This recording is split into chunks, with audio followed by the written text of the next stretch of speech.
Assalamualaikum warahmatullahi wabarakatuh. Hai semuanya. Perkenalkan, nama saya Naila Tasya Putri dari kelas 3 MIA. Di sini saya akan mempresentasikan review jurnal analisis perancangan aplikasi tabungan sampah di PT Pusri Palembang. Dalam penelitian mengenai perancangan aplikasi tabungan sampah di PT Pusri Palembang, langkah yang paling awal dilakukan adalah memahami terlebih dahulu analisis permasalahan yang ada. Permasalahan ini menjadi dasar mengapa sistem baru perlu dikembangkan. PT Pusri menghadapi kondisi di mana volume sampah terus meningkat setiap tahun. Namun, sistem pengelolaan sampah yang digunakan masih belum optimal. Proses tabungan sampah masih dikerjakan secara manual, sehingga sering terjadi kesalahan pencatatan, prosesnya lambat, laporan sulit dibuat, dan masyarakat juga kurang tertarik untuk ikut berpartisipasi. Kondisi ini memperlihatkan bahwa sistem manual sudah tidak lebih efektif untuk mengelola data dalam jumlah besar dan tidak sesuai dengan kebutuhan modern yang membutuhkan kecepatan dan ketepatan data.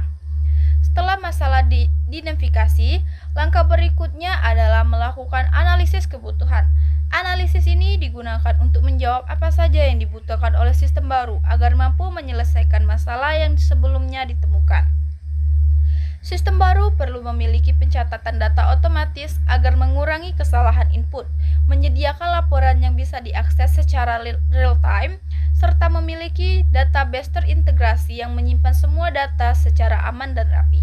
Selain itu, fitur seperti penjadwalan pick up sampah, verifikasi saldo yang lebih cepat, dan antarmuka yang sederhana juga diperlukan. Sistem ini harus dapat digunakan dengan mudah oleh admin, nasabah, dan pihak manajemen.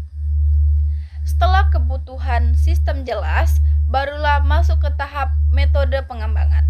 Dalam penelitian ini, beberapa metode penting digunakan untuk merancang sistem. Pertama, observasi dilakukan untuk melihat langsung bagaimana proses tabungan sampah berjalan di PT Pusri. Kemudian, dilakukan wawancara untuk menggali kebutuhan pengguna secara lebih spesifik. Penelitian juga membandingkan sistem dengan bank sampah lain melalui studi kasus, memperkuat teori melalui studi literatur. Semua data dari metode ini kemudian digunakan untuk merancang sistem menggunakan alat bantu seperti flowchart, DVD, dan ERD.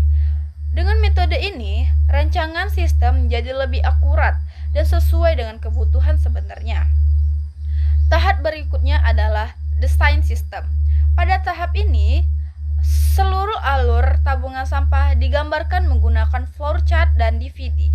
Flowchart digunakan untuk menunjukkan alur kerjasama secara umum, seperti proses pendataan, pengangkutan, hingga pencairan saldo.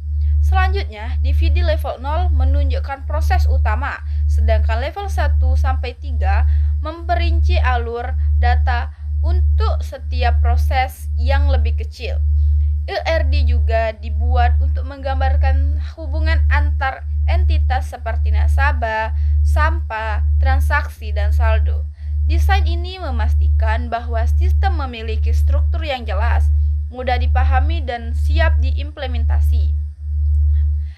Pada bagian pembahasan, terlihat bahwa sistem baru dirancang untuk memberikan banyak manfaat.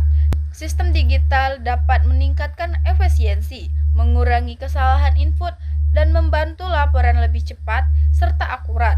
Manajemen dapat memantau data secara real-time sehingga pengambilan keputusan menjadi lebih mudah. Selain itu, sistem ini meningkatkan transportasi dan kepercayaan nasabah. Masyarakat juga menjadi lebih tertarik untuk menabung sampah karena prosesnya lebih modern, cepat, dan praktis.